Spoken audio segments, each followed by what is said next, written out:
কেন বলে আগুন আর পানি এক জায়গায় করা যাবে না। ভালো করে বুঝো।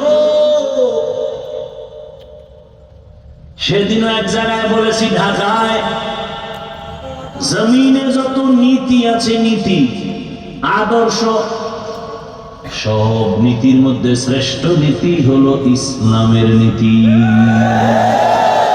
দীনিয়াল ইসলাম দীনু মাওকাহু আরজু কুফরানান আফওয়ান ইনদাহু মুক্তাদায়া নবিয়্যুন ওয়া সাহবুহু নুজুমুন লিল হিদায়া ফি জামাহু। ইসলামী নীতি সুন্দর এবং শ্রেষ্ঠ নীতি।